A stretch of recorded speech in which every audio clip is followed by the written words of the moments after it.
చూపించడానికి ట్రై చేస్తాను. సో ఏదైనా చివరి మాట అంటే మీరు క్రికెట్ మ్యాచ్ ఎంతమంది చూస్తారు ఇక్కడ? లాస్ట్ బాల్కి 6 కొట్టాలి. సో ఎంత స్పెషల్ ఆ బాల్? సో బ్యాటర్ ఎంత స్పెషల్? మీ ఇంట్లో లేక 4 అమ్మాయిల తర్వాత ఒక కొడుకు ఉండిందనుకో, ఎంత స్పెషల్. సో చివరగా ఎవరు చనిపోయే ముందు మన ఇంట్లో కానీ బయట కానీ ఎవరైనా చనిపోయే ముందు ఏం మాట్లాడారు అనేది ఖచ్చితంగా వాళ్ళు దాని గురించి ఇంట్రెస్టింగ్గా దాన్ని ధ్యానిస్తారు. సో ఏం చెప్పాడు, చనిపోయే ముందు ఏం చెప్పాడు? సో యేసుక్రీస్తు సిలువలో 7 మాటలు మాట్లాడారు. దాంట్లో చివరగా 7 మాటలు మాట్లాడారు అనేది ఒక 5 నిమిషాలు మీతో పంచుకుంటాను.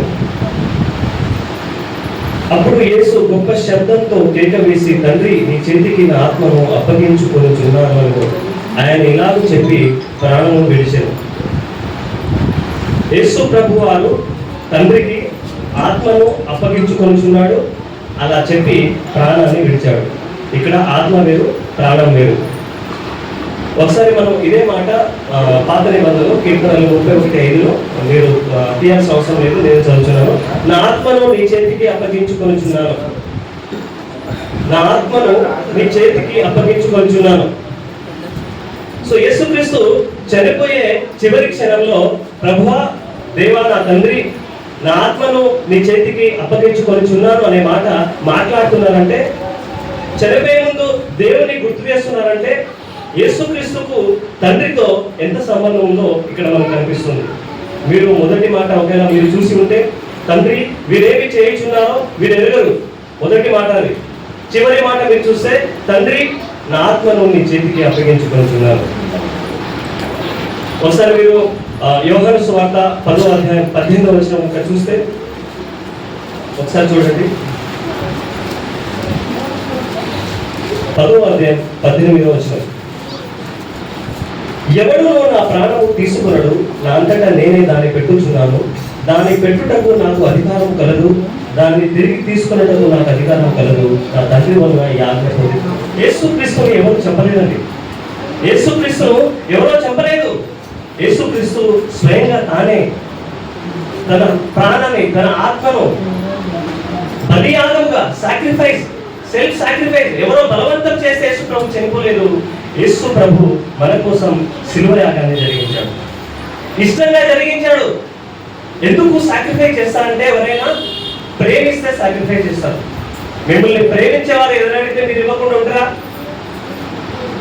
మీ బిడ్డలకు మీరు అడిగిన దాన్ని మీరు ఇవ్వకుండా ఉంటారా? యేసుక్రీస్తు సెల్ఫ్ సాక్రిఫైస్, స్వయంగా తనకు తానే ప్రాణాన్ని అర్పించాడు. ఎవరో యేసు ప్రభు ప్రాణాన్ని తీయలేదు. అయితే ఈ వాక్యంలో మనం చూస్తున్నప్పుడు తండ్రి ఒక మాట మనం చూద్దాము. దీంట్లో ఈ వాక్యంలో మనకు 2 ఆధ్యాత్మిక సత్యాలు ఉన్నాయి. ఒకటి ఏంటంటే, ప్రభు తండ్రి అని పిలుచుట. ఎందుకంటే దేవుడు మనకు తండ్రి అయి ఉన్నాడు. చాలా మతాల్లో దేవుడు దేవుడే, మానవుడు మానవుడే, భక్తుడు భక్తుడే, భగవంతుడు భగవంతుడే. అయితే దేవుడు క్రిస్టియన్లో వచ్చేసరికి దేవుడు మన తండ్రి. ఒక కుమారుడికి తండ్రికి ఉన్న సంబంధము మన క్రైస్తవంలో కనిపిస్తుంది. యేసుక్రీస్తు మాత్రమే అది ఇచ్చిండు. యేసుక్రీస్తుని తప్ప తండ్రి అని వేరే మతాల్లో చెప్పలేరు, అది లేదు. ఇంకో విషయం ఏంటంటే, ప్రతి మానవుడు దేవునికి మనం మన జీవితాన్ని అప్పగించుకోవాలి. మొదటగా తండ్రి అని సంబోధించడం, రెండవదిగా ఆత్మను అప్పగించుకోవడం. మన జీవితాన్ని కూడా, మన ఆత్మను కూడా మన ప్రభువుకు సమర్పించుకోవాలి. ఒక మనిషికి ఈ ప్రపంచంలో ఏదైనా వాల్యుబుల్ థింగ్ ఉందా అంటే మీరేమంటారు? మన ఆత్మ, మన ప్రాణం. దీనికంటే ఇంకా వాల్యుబుల్, విలువైనది ఏమైనా ఉందా? ఏది లేదు. మరి ఇలాంటి నువ్వు లోకమంతా సంపాదించుకొని నీ ప్రాణాన్ని పోగొట్టుకుంటే ఏం లాభం, ఏం ప్రయోజనం? నీ జీవితానికి పరమార్థం ఉండాలి, నీ జీవితానికి అర్థం ఉండాలి. అయితే నువ్వు ఖచ్చితంగా యేసుక్రీస్తుకు నీ జీవితాన్ని సమర్పించుకోవాలి. యేసుక్రీస్తుని ఎవరైతే తమ జీవితాలను సమర్పించుకుంటారో వారు గొప్ప గొప్ప కార్యాలు చేస్తారు. సాతానుకు ఎవరైతే సమర్పించుకుంటారో వాళ్ళు సాతాను క్రియలు చేస్తారు. ఒకసారి మనం 1 తిమోతి 1:19-20 చదివితే ఇక్కడ ఇద్దరు మనుషులు తమ జీవితాలను సాధనకు అప్పగించుకోవడం మనం చూస్తూ ఉంటాం. ఇద్దరు మనుషులు నాశనానికి వెళ్ళిపోయారు.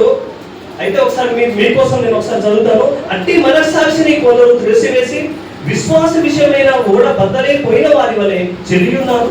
వారిలో హుమేనైను అలెగ్జాండరులు ఉన్నారు. వీరు దుష్టుకుండా శిక్షింపబడుటకై వీరిని సాతానుకు అప్పగించింది. నువ్వు దేవుని మాట వినకపోతే దేవుడు ఏం చేస్తాడు? ఒకసారి చెప్తాడు, రెండోసారి చెప్తాడు. నువ్వు వినకపోతే ఏం చేస్తాడు? దేవుడు వదిలేస్తాడు. ఇంకా నీ ఇష్టం. నీ జీవితం దేవుని చేతిలో ఉంటే, సాతాను చేతిలో ఉంటే ఏ విధంగా ఉంటుందో మనకు తెలుసు. దేవుని బిడ్డలు జీవం కలిగిన వారుగా ఉంటారు. శాశ్వతమైన క్రియల కోసం దేవుడు వాళ్ళని వాడుకుంటాడు. అయితే సాతాను ఏం చేస్తాడంటే చెడు ఉద్దేశాలు నెరవేర్చుకోవడానికి సాతాను ప్రజలను వాడుకుంటాడు. అయితే ఈ శుభ శుక్రవారం రోజు మీరు డిసైడ్ చేసుకోవాలి. Choice is yours. మన దేవుని బిడ్డగా ఉంటావా, మన సాతాను బిడ్డగా ఉంటావా, ఏ విధంగా నువ్వు జీవిస్తావు అనేది ఈ సమయంలో నిర్ణయించుకో. ఇన్ని రోజులు నువ్వు ఏం చేసావో పక్కన పెట్టు. అయితే ఒకసారి మనం ఇంకోసారి మనం వాక్యం చదువుతాం. యేసు ఎందుకు తన ఆత్మను తండ్రికి అప్పగించాడంటే, ఒకటి మనమందరం మహిమగల సంఘంగా ఉండడానికి. ఈ వాక్యం ఎక్కడ ఉంటుందంటే ఎఫెసియన్స్ 5:27 5:27 ఎఫెసీయులకు 5:27 నిర్దోషమైనది గాను మహిమగల సంఘం గాను ఆయన తన ఎదుట దాన్ని నిలవబెట్టుకొనడం వలనని వాక్యంతో ఉదక స్నానం చేత దాన్ని పవిత్రపరిచి పరిశుద్ధపరచుటకై దాని కొరకు తన్ను తాను అప్పగించుకొనెను. నీవు పరిశుద్ధంగా జీవించడానికి, నీవు మహిమగల సంఘంగా, నువ్వు మహిమగల ఒక మనిషిగా, దేవుని బిడ్డగా నువ్వు జీవించడానికి దేవుడు తన్ను తాను ప్రభువుకు అప్పగించాడు. రెండవ విషయం ఏంటంటే, మనమందరం పరిమళ వాసనగా ఉండడానికి దేవుడు తను తాను అప్పగించాడు. ఒకసారి ఎఫెసీయులు 5:2 చూడండి. మనమందరం పరిమళ వాసనగా ఉండడానికి క్రీస్తు మిమ్మల్ని ప్రేమించి పరలోక వాసనగా ఉండుటకు మన కొరకు తను తాను దేవునికి అర్పణగాను బలిగాను అర్పించుకొనెను. అలాగనే మీరు ప్రేమ కలిగి నటించుకొనుడి. దేవుని నమ్మిన బిడ్డలు ఎలా ఉండాలంటే పరిమళ వాసన కలిగి ఉండాలి. స్వీట్నెస్. నిన్నెవరన్నా కలిస్తే ఇతరులు దేవుని బిడ్డ అని నీలో చూడాలి. నువ్వు ప్రేమ కలిగి జీవించాలి. స్వార్థం, దేశం, కోపం, కలహం ఇవన్నీ పక్కన పెట్టి యేసు ప్రభు చూపిన ప్రేమ తత్వంలో మన జీవితాన్ని మనం జీవించాలి. రెండవ ప్రపంచ యుద్ధం అవుతున్నప్పుడు జపాన్ హిట్లర్ కలిసి వారి పక్కనున్న అన్ని దేశాల మీద తిరుగుబాటు చేసి వాటిని ఆక్రమించుకుందామని చెప్పేసి హిట్లర్తో కలిసి జపాన్ ఆర్మీ అంతా, సైనికులంతా తిరుగుబాటు చేస్తున్నారు. అయితే వారు సౌత్ కొరియాకు వచ్చి అక్కడ ఉన్న ప్రజలను బాగా ఇబ్బంది పెట్టి కొట్టి వాళ్ళందరినీ ఆ దేశాన్ని స్వాధీనపరచుకోవడానికి వాళ్ళు చాలా మందిని అక్కడ హింసిస్తున్నారు. వారిలో పాల్ ఆంగిచో అనే దైవజనుడు కూడా ఉన్నాడు. అతని కుటుంబం కూడా ఉంది. ఆ కుటుంబం కూడా చాలా హింసకు లోనైంది. ఆ కుటుంబం కూడా ఫుడ్ లేక, షెల్టర్ లేక చాలా ఇబ్బంది పడింది. అలాంటి సమయంలో ఆ తర్వాత 1945లో రెండవ ప్రపంచ యుద్ధం ముగుస్తుంది. యుఎస్ వాళ్ళు ఏం చేస్తున్నారు, అమెరికా వాళ్ళు జపాన్ హిరోషిమా నాగసాకి మీద ఒక అనుభవం వేయడం ద్వారా ఆ యుద్ధం ముగుస్తుంది. అయితే ఈ జపాన్ వారు ఎలాంటి ద్వేషం, ఎలాంటి ఒక హింస ఈ సౌత్ కొరియా ప్రజల మీద, దక్షిణ కొరియా ప్రజల మీద వారు ఏదైతే ప్రయోగించారో అది వారి జీవితంలో వారు మర్చిపోలేదు. అయితే పాల్ ఆంగిచో గారు మంచి సేవ జరిగిస్తున్నప్పుడు దేవుని అడుగుతున్నాడు, ప్రభువా ఈ లోకంలో నేను ఎక్కడికైనా వెళ్ళగలను కానీ నన్ను జపాన్ అయితే పంపించు. నేను ఆ ప్రజల్లో సువార్త చెప్పలేను, నేను వారిని ప్రేమించలేను. వారి వల్ల నా కుటుంబం చాలా ఇబ్బంది పడింది. మేము ఆహారం లేక చాలా ఇబ్బంది పడ్డాం, ఇల్లు కోల్పోయాం, షెల్టర్లో, శిబిరాల్లో ఉండాల్సిన పరిస్థితి వచ్చింది. కాబట్టి ఆ దేశానికి ప్రభువును పంపించకు, నువ్వు ప్రపంచంలో ఎక్కడైనా పంపించు అని దేవుని ప్రార్థన చేస్తాడు. అప్పుడు దేవుడు, కుమారుడా నీవు జపాన్ వెళ్ళాలి, నువ్వు జపాన్ వెళ్ళి తీరాల్సిందే, అక్కడికి వెళ్ళి నా సువార్తను ప్రకటించు. నీ సువార్త వినడానికి అక్కడ కొన్ని వేల లక్షల మంది ఎదురు చూస్తున్నారు నీ కోసం, నువ్వు వెళ్ళవా అని అడిగినప్పుడు అయిష్టంగా పాల్ ఆంగిచో గారు ఒక పెద్ద మీటింగ్ లో ప్రసంగించడానికి వెళ్తారు మొదటిసారిగా. అక్కడ కొన్ని వేల మంది పాస్టర్స్ కూర్చొని ఉంటారు, కొన్ని వేల లక్షల మంది జనాలు ఉంటారు. అప్పుడు పాల్ ఆంగిచో గారు మాట్లాడడానికి లేదు, అతను ఒక ఏడుపు మొదలైంది. పాలగించు వారు ఏడుస్తున్నాడు, ఈ ప్రజలను నేను క్షమించలేను, వీరి వల్ల నా దేశం, నా ప్రజలు చాలా ఇబ్బంది పడ్డారు, ఇలాంటి ప్రజలను దేవుడు నన్ను క్షమించమని అడుగుతున్నారు, నేను వీరికి సువార్త ఎలా ప్రకటించగలను?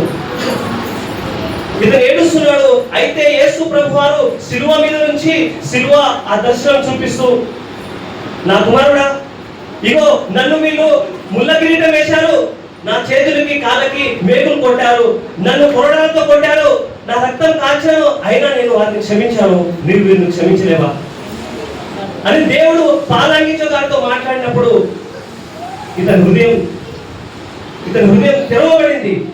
యేసు ప్రభు ప్రేమను, హై ఏంటి జపానీస్ ప్రజలారా నేను మిమ్మల్ని ద్వేషిస్తున్నానే మాట చెప్పబోయే ఈ పాలాంగిచో గారు, జపాన్ ప్రజలారా ఐ లవ్ యూ, నేను మిమ్మల్ని ప్రేమిస్తున్నాను, యేసుక్రీస్తు ప్రేమను నేను మీ అందరూ వెల్లడిపరుస్తున్నానని మాట్లాడు. ఇలాంటి ప్రేమ మనం చూపించగలుగుతాం. యేసుక్రీస్తు ఇదే కదా, దీనికోసమే కదా త్యాగం చేసింది, యేసుక్రీస్తు దీనికోసమే కదా వచ్చింది. మనం మంచోడమా? యేసుక్రీస్తు నేను సుమన్ చాలా మంచోడు, ఏ పాపం లేదని యేసుక్రీస్తు నా కోసం చనిపోయాడా అంటే మంచోడు కాదు దేవుడు రక్షించుకున్నాడా? లేదు.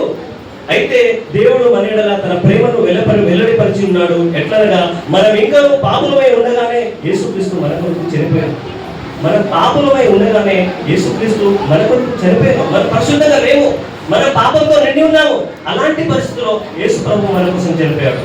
అదే కాకుండా ఎలేనగా రోమా 5:6 ఎలేనగా మనం ఇంకా బలహీనులమై ఉండగా క్రీస్తు యుక్త కాలమున భక్తిహీనుల కొరకు చనిపోయాడు. యుక్త కాలంలో, యంగ్ ఏజ్, నాలాంటి ఏజ్ లో, నా 33 ఇయర్స్ లో నువ్వు ఎన్ని సంవత్సరాలు భూమి మీద జీవించావు ముఖ్యం కాదు. నువ్వు యేసుక్రీస్తు కొరకు నువ్వు ఏం చేశావు, నువ్వు యేసుక్రీస్తు కొరకు ఎలా బ్రతికావనేది ముఖ్యం. యేసుక్రీస్తు కొరకు, యేసుక్రీస్తు సువార్త ప్రకటిస్తున్నప్పుడు ఒక చిన్న బాలుడు 5 రొట్టెలు 2 చేపలు దేవునికి ఇస్తాడు. ఆ దేవుడు దాన్ని ఆశీర్వదించి అనేక మంది భోజనంగా ఇస్తాడు. నీ చిన్ని జీవితం, నువ్వు ఒక్కడే కావచ్చు, నువ్వు చిన్నడే కావచ్చు, యేసుక్రీస్తు నీ జీవితాన్ని దేవుడు అనేక మందికి ఆశీర్వాదకరంగా నేను నిలబెడతాడు.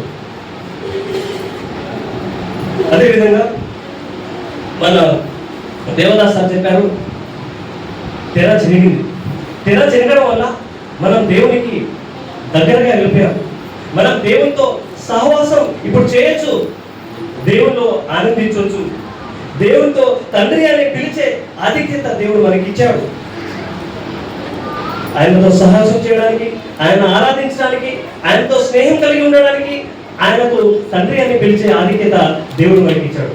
మరి ఇలాంటి ఆధిక్యత నువ్వు కావాలని కోరుకుంటున్నావా? నీ జీవితాన్ని, నీ పాత జీవితాన్ని, నీ పాప జీవితాన్ని మార్చుకొని, ప్రభువా నేను నా జీవితం ఎలా బ్రతికానో నేను వదిలిస్తున్నాను ప్రభు, నేను మానవ మనసు తీసుకుంటున్నాను, నా జీవితానికి ఇస్తాను ప్రభు అన్ను. మరి ఈరోజు దేవునితో మాట్లాడతాను. ఒక్క నిమిషం నీకోసం నేను ప్రార్థిస్తాను. మీరు కళ్ళు మూసుకోండి. ప్రభు ఇదిగో ప్రభు, ఇదిగో ఇది మాతో మాట్లాడిన వందనాలు దేవా, ఇదిగో ప్రభు నువ్వు సిలువలో చేసిన ఇదిగో త్యాగాన్ని, ఇదిగో ప్రభు మాకు ఇదిగో వివరించినందుకు వందనాలు దేవానికి స్తోత్రం. నా జీవితాన్ని సమర్పిస్తున్నాను. ఇదిగో నా పాత జీవితాన్ని వదిలేస్తున్నాను ప్రభు, నీ చేతిలో ఇదిగో నా జీవితాన్ని పెడుతున్నాను. ఇదిగో పనికిరాని నన్ను నీకోసం మార్చుకో, నీకోసం వాడుకో. ఇదిగో అనేక మందికి ప్రభువా సాక్షి బిడ్డలుగా, నీ సువార్తను పంచే బిడ్డలుగా నన్ను మార్చు. దేవానికి స్తోత్రం చేస్తున్నాం ప్రభువా. ఈ చిన్న వాక్యాన్ని ఇదిగో ప్రభువా వీరి జీవితంలో ఫలింపజేయమని ఈ చిన్న ప్రార్థనలో చేర్చుకోమని యేసు నామములో అడిగి పెట్టుకుంటున్నాము తండ్రి. ఆమేన్.